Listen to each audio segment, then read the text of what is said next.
Yeah, welcome to our used 2012 Chaparral 255 RLS. We're going to start right in the back bumper here. If you just kind of reach in, pull that cap off, inside of that bumper there, we've got your sewer hose for you.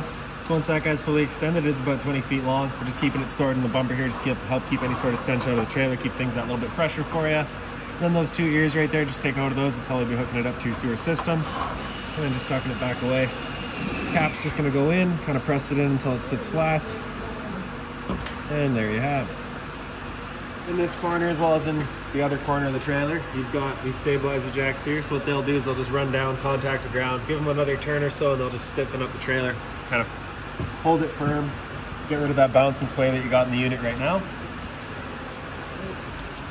Towards the front, just in your slide out here, you've got these two vents. Those are just service ports for your fridge. Nothing back there for you to worry about. Right here, this little port, so as you pop that open, you're gonna find your shore cord, just slides right on out of there. Standard 30 amp end, most campsites are gonna have that. You can plug straight on in and you're good to go.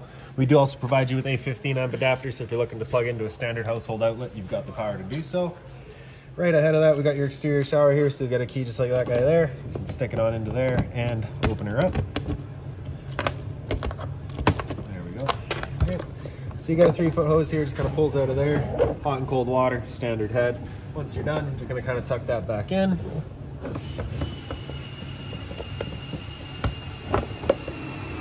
And it just sits in the back there. There you have it. Lock that back down. So the same key is gonna come into this compartment here. So as we open that up, oh geez, there we go.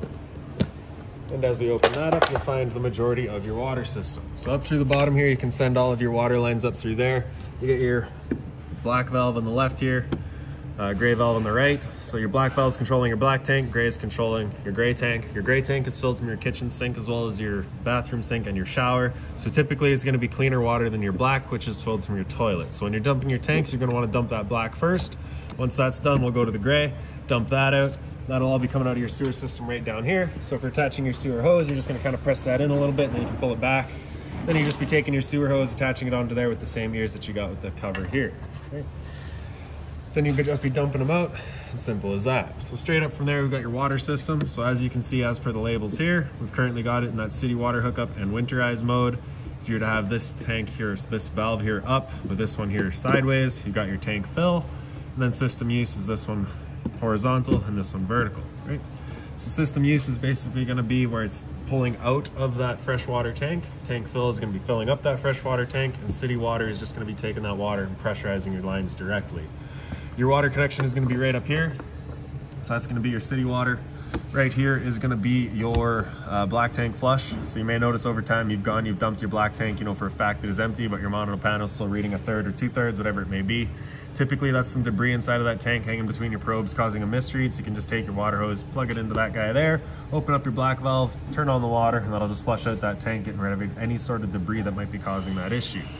This guy right here is also going to be your winterized inlet. So you just be pulling this hose out of there, sorry, just kind of pulling that cap off of there, attaching a hose onto that guy there, and then as it says down here, just be going to those for the winterized hookup. Your hose will be going into your antifreeze jug. You'd be running all of your taps as normal, and just making sure you get all the antifreeze through everything if you're looking to winterize the unit yourself. This right here is going to be a cable and satellite inlet, so you just take a coax cable, plug it into there, fires up at your TV location. Close that back down. And then right here, you've got one end of your storage compartment. So you just get this little finger up here, it just holds the door open for you. And then you can see it does see straight through to the other side. Up top here, you've got that little light, it's just on its own switch on the side there. Up towards the front, you've got this jack for running all of your stabilizers. In the back there, you can't really see it, we'll see it from the other side, is gonna be your manual override for your front landing gear. I'll show you that in a second here. And then this right here would just be a cover for your front kingpin. We do not have that installed just because we've had to adjust to the location of the kingpin and it no longer fits. Also, that little red box there is your battery shut off. So with that kind of horizontal there, it's pointing to on. With it up, that is it turned off. So for storage, you want that off. Whenever you're using the unit, you want that on. You get access to one of your propane tanks here. So this is going to be what I guess we could call your high pressure side. It does feed straight through to the other side to your changeover. So I'll go over that in a second, but you do have the one tank over here. Standard barbecue style valve, you just turn that valve to open it up. Close that back down. You'll notice there's no locks here. You cannot lock a propane compartment. It's just a safety thing. So this right here is going to be the access to that manual override for your front landing gear. You'd stick that socket right into there, and then you can run your legs up and down if your batteries were to die on you.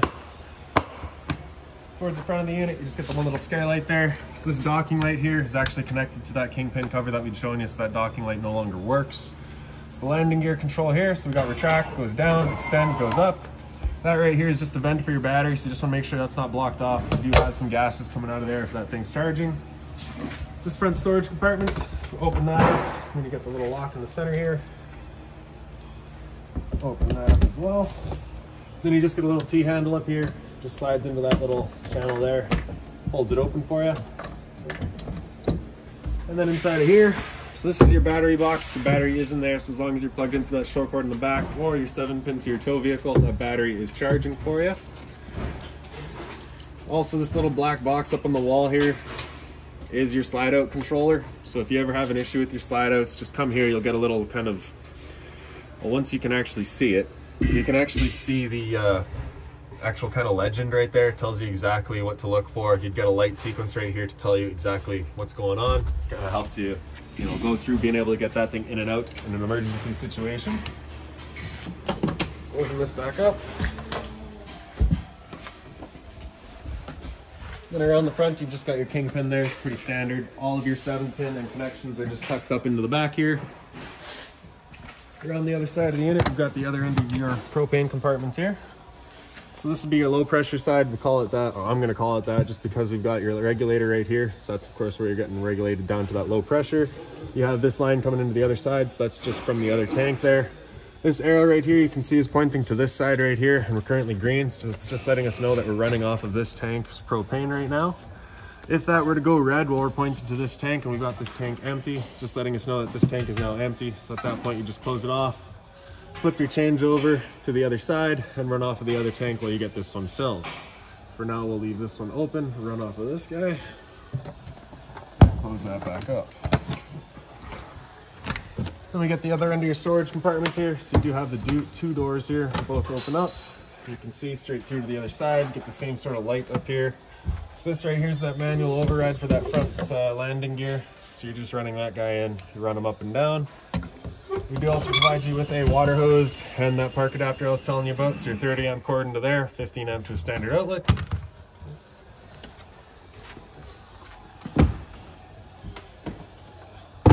Okay, get that all closed down. Here we've got an outside outlet. It is GFI protected, resets just inside the unit. That outlet is also on a switch that you must have turned on. Right beside that, we've got your hot water tank outside. So just pop that keyway open, lines it up, pops on open. Your controls for turning it on are just inside the unit. Before you ever turn it on though, you want to hit this pressure relief valve right there. If the tank were empty, you'd have some water, or sorry, if the tank were full, you'd have some water coming out of there, just letting you know it is in fact full. At that point, you're safe to fire it up. Currently empty just because we do have the unit winterized. So before you turn it on, you just want to make sure that guy's full. Another step forward to that, we've got a cable and satellite outlets here, as well as another power outlet. So if you're looking to have TV out here, you've got the power to do so. Exhaust for your furnace here, so if you're ever running your furnace, you just want to make sure that's not blocked off. It does get hot. Got your two exterior speakers here, and above that, we've got your stove vent as well. So of course, propane stove is putting off fumes whenever you're using it, so you just want to make sure this flap's open with the fan inside turned on, evacuating said fumes. You get the two little ears on either side to just hold it closed whenever you're traveling. And then towards the back of the unit, we've just got your ladder here so you can get up top and check your seals, as well as a spare tire and a little hitch mount there. So that hitch is, it is properly done, and it is on a 5 flat wiring there. So if you're looking to tow your boat behind the unit, you can do so. Now we'll make our way inside. So your assist handle here, just up 90 degrees, falls into place. Open up the door. And then back here, you just got a little T-latch, just holds the door open for you. Just like that. And then your steps, you're gonna grab this front bar here, pull it on out, flip that last step over, and there you have it.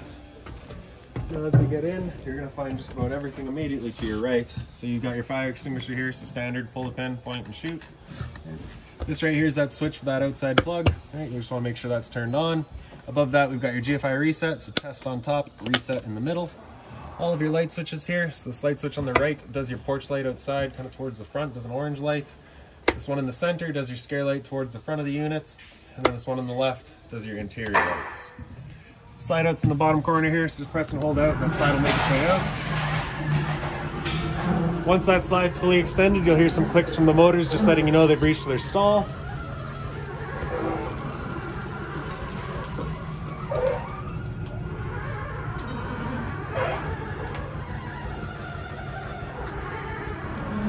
Once you hear those clicks, will stop.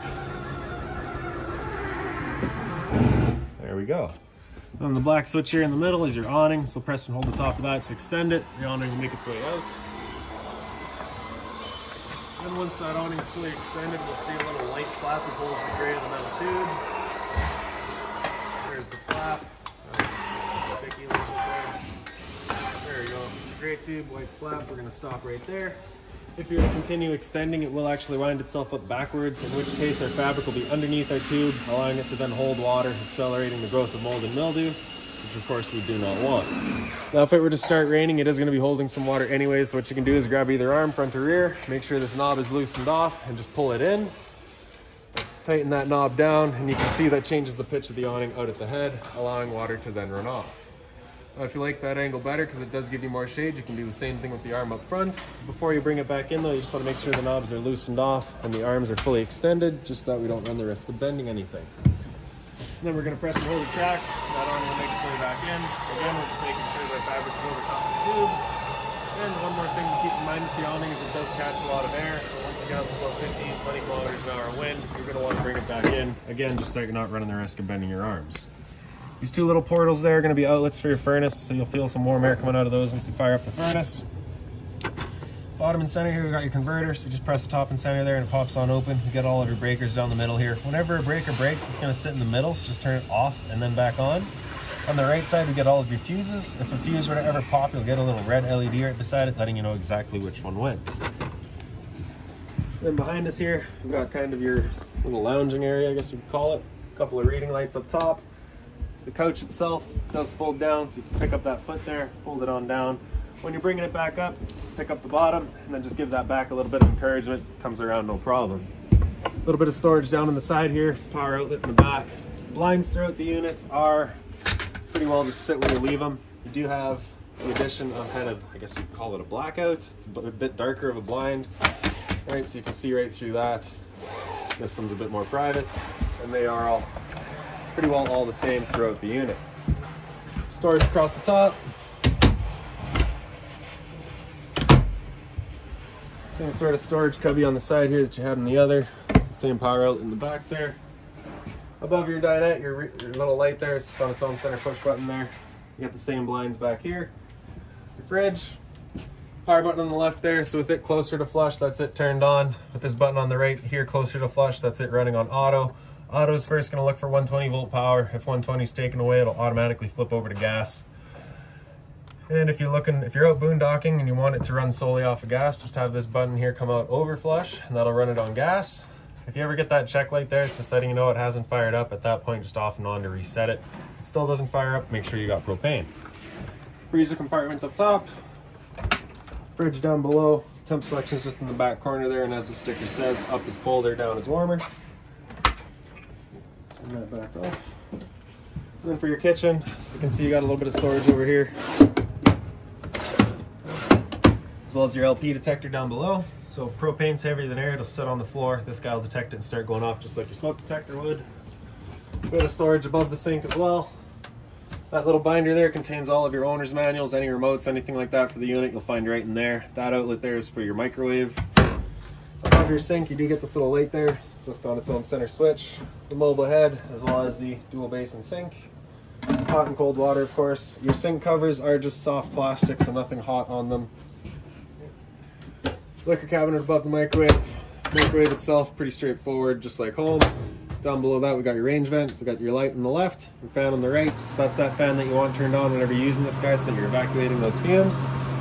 Fire this guy up, you're just going to press that knob in, turn it over to light, hit it with the sparker, and she fires right up.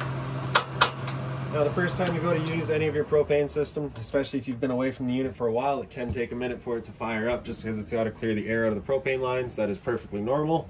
Best way to assist that and get it over with quicker is to use this center burner here. As you can see, that's a high output burner, clears the air out the quickest.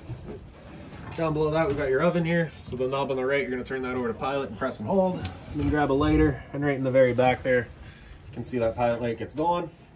Once you have it going, you just wanna hold that knob in for another couple of seconds, then you can release the knob and it'll hold itself.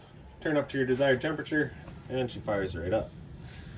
Once we're done, we can turn that back down to just pilot and it'll hold just the pilot light for you. However, if you're going traveling or if you're leaving the unit for a while, you just want to make sure that's right off. Down below the oven, we've got the return air for your furnace. You just want to make sure it's not getting blocked off. A little bit of storage down below the sink as well here. Just being mindful of our drains that are back there. You don't want to be breaking those. Pantry space here, top and bottom. A little bit more storage space here. The remote for your TV is just right in there as well. TV is pretty straightforward. Stereo is fairly straightforward. Speaker set A is your inside set. Speaker set B, I think, is your bedroom set. And speaker set C is your outside set. Right on the inside here, we've got your antenna outlet. So power for that antenna is just on the left side there. You get that green light letting you know it's on. 12-volt outlet down below it. A bit more storage down below here. And then we'll make our way up here into the hallway. Just got its own light there. So right here you can find your antenna. So you can see just one way's up, the other way's down. You can pull this guy down and turn it, looking for your best signal. Wherever you find it, you leave it there. Then your smoke detector.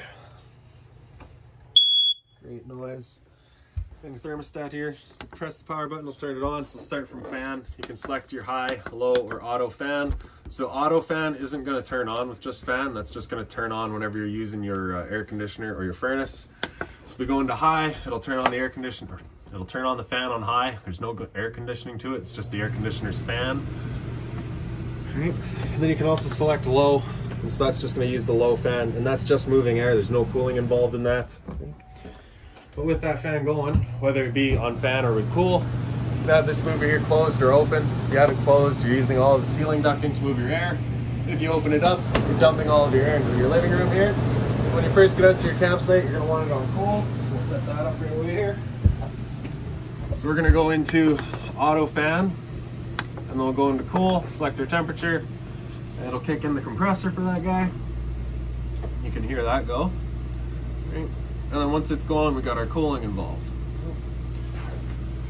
After that, if we just hit mode again, it'll come down into furnace, and because we're in the auto fan, it'll automatically turn off the air conditioning fan. It'll turn on the furnace.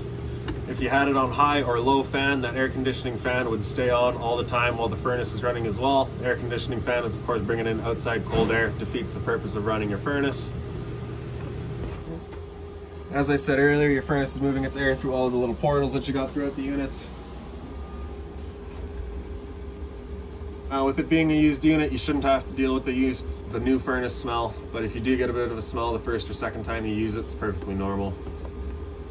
So after furnace, we'll hit that mode again, come down into mode, and it'll just cycle back around. While that's lit up, that's it turned off. Down below that, we've got your monitor panel. So all the way in the bottom left here, we've got your water pump. Turn that on, turns on your water pump, drawing out of your fresh water tank to pressurize your lines. In the center here, we've got your water heater with propane. Just turn that switch on and fire up on propane. If that light there were to come on, it's just letting you know it hasn't fired up. So at that point, just off and back on to reset it. Stood right here, you can hear the whir of the flame. We know that's good. Water heater with electricity is just that switch there. Turn it on, you're good to go. Monitor systems, we got battery on the left here. So because we're plugged in right now, we're currently C for charging. G would be good, F is fair, L is low. For your fresh tank, as you fill that up, it'll go to third, 2/3 and full. Same idea for your black and your gray. Now into the bathroom here. And right in on the wall, we got your light switch. Down below that, we got a slide out switch. That's for your little closet here. A little bit different slide from the other one. Once it's out all the way, it just kind of gives you a bit of a whir. It just lets you know that it's done. This is the slide that is run through that box up front that we'd shown you. For your toilet, you just got your little flusher on the right side there. The shower, you get your travel latch right here. So just pull that down, open that up. You get the standard head and hose, hot and cold water, of course. Above our heads, we get a roof vent. So you get that little knob there. Just gonna turn that to open it up. And then in the back, you get that button, turns on the fan. Medicine cabinets here. And down below that, we got your sink, hot and cold water, of course. A bit more storage down below it. Again, just mindful of our water lines and our drains. Don't want to be breaking those. GFI outlets. And then your closet space here. Then in the bedroom, your lights are all just on their own center switches there. Put your closet space here. You do have a TV back here as well, cable and satellite outlet, as well as a power outlet, some storage down the front here. If we pick up the foot of your bed, get us a bit of a storage compartment down there as well. Over here for emergency exit, you're pulling that red tab to get rid of the screen, taking this handle here, throwing that outside, hopping on out. And then on either side, you've got the little bit of closet space, as well as across the top. Got a little reading light over here as well. And then that just kind of loops back around. We get back into the hallway and back into the living room. So if you've got any other questions on the unit, please feel free to give us a call, 204-237-7272.